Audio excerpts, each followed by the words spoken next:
Contrary to what people have been told, our system that we know it today will not bring on the mark of the beast. The mark of the beast does not take place until after a period of wrath and revelation, until much of the population is gone. And this system that we know today is not what will bring on the mark of the beast. Satan plays a big role in bringing on this mark, and so a new system will be in place when that time frame takes place. But let me explain how we get there.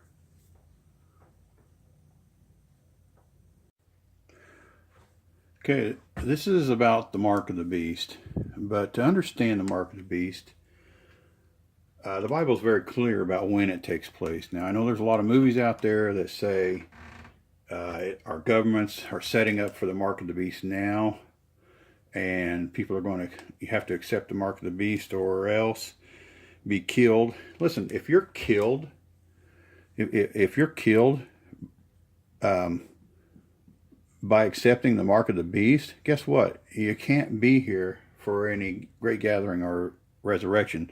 So that's not a true statement to say that Christians will be here for the period of the mark of the beast. If otherwise, everybody'd be killed and there wouldn't be nobody left. So here's what's going to happen. Revelation 7:14 is the time is showing the rapture because they came out of the great tribulation. Okay, so the tribulation is over. It's absolutely over. Now, what scholars, so many scholars, you want to call them scholars, are saying that, well, all these events in here, including the chapter 13 about the mark of the beast that floats in here, that's the tribulation period. No, it's not. No, the tribulation's over. These people are seen, and it says specifically they came out of the great tribulation. So tribulation's over. Revelation 8:3 follows after Revelation 8:1, which indicates the time of the silence, which is over. This now becomes a period of hard times on the earth, more so than before the rapture. This is what I call the first wrath. Remember that the wrath is of God and of Jesus up until this point. So this is a first wrath. What you have here is, after the Revelation 9:20, is you have a time period where no one repents. So if nobody repents, then there's no salvation. Okay? So when this is here, the time of grace is over. Grace is gone. It's no longer here. The hard times come up. Everybody's angry. These times kill, I believe it's one third of the population.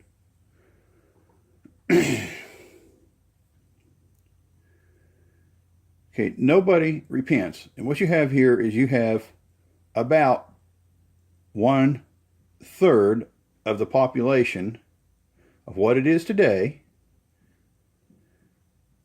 left on earth to go through this time frame, because you had the rapture that took out half the world, and then you had 1/3 of the world being killed by this, which eventually ends up about 1/3 of the population we have now.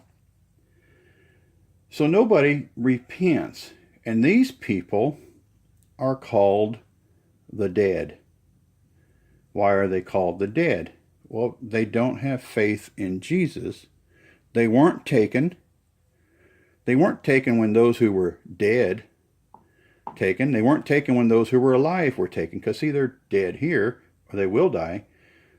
And so if the rapture took place over here, well, then there would be nobody alive to be taken up. Okay, so here's how it works. They're called the dead. So you have the tribulation is gone, the great gathering's taking place. And then Jesus shows up right here in Revelation 14:1.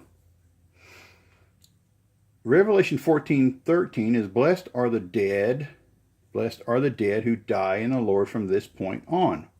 What point is that? Well, that's the point after Jesus has returned.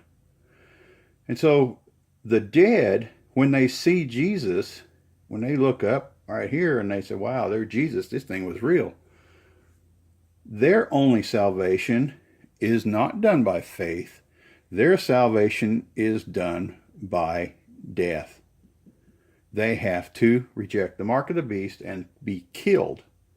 And that's where Revelation 14:13 says, blessed are the dead who die in the Lord from henceforth. And so Revelation 14:15 can be confusing because to some people it says, well, that's the rapture right there because he thrusts in the sickle and that's where he's doing the gathering. No, you've got to read it careful because he's saying that the gathering is complete.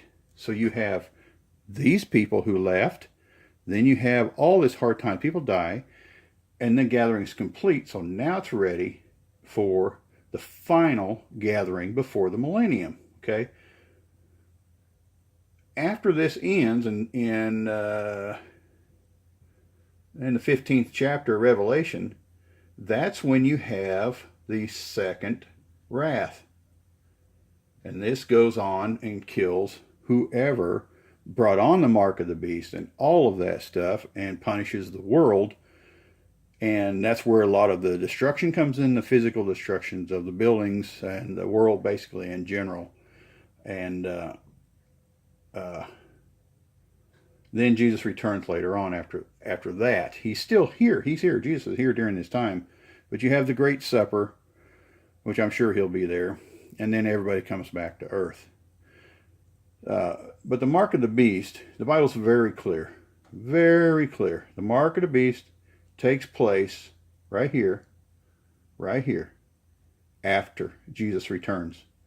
It does not take place beforehand at all. Now,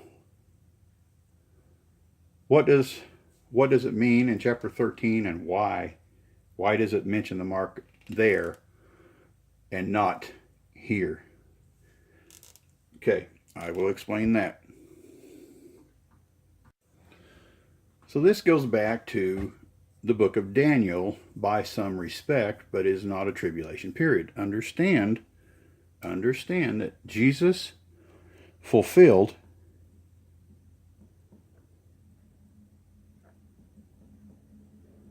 the first half of the 70th week of Daniel when he was here. When he died on the cross, that was his covenant that was made with the entire world and everybody who would follow after him. That leaves a second half, a 42-month period. This 42-month period is found in Revelation 13:5. So why is this in Revelation 13:5 when the other chapters are talking about periods of wrath? It's because chapter 13 is an explanatory chapter. It is not an event chapter of sequence. It's just an explanatory chapter. So it explains how this stuff will come about.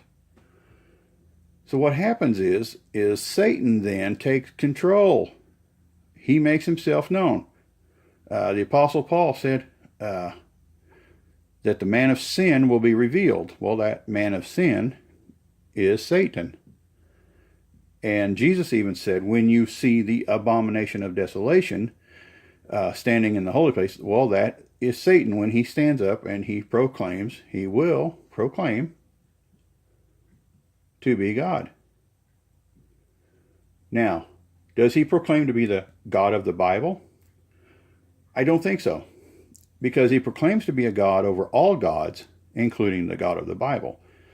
He probably won't even claim any connection to Jesus whatsoever, because he wants to be above that as well.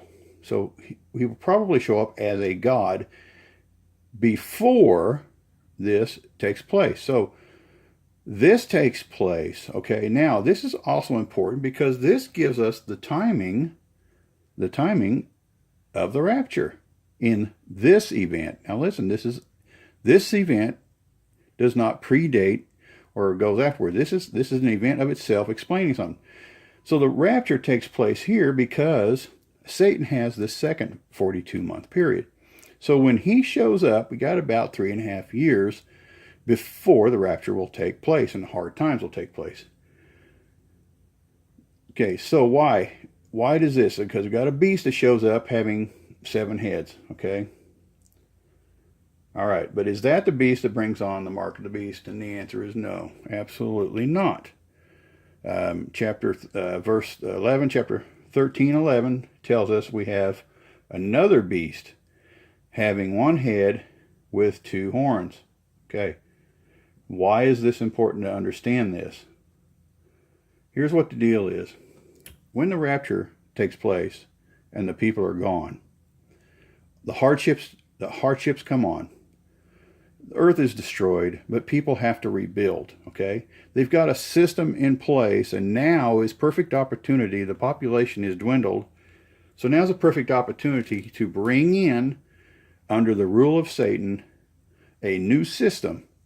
Because I'm sure Satan will have people deceived, thinking, make people think he's the God of all gods, and so people are going to follow him at that point.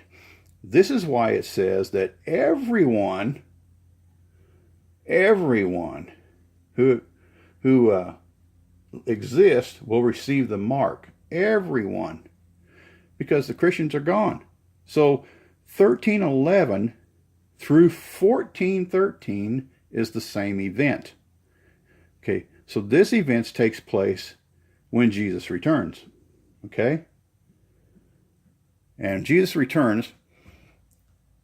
Let me write that down here a little lower so you can see it. So when Jesus returns in 14:1,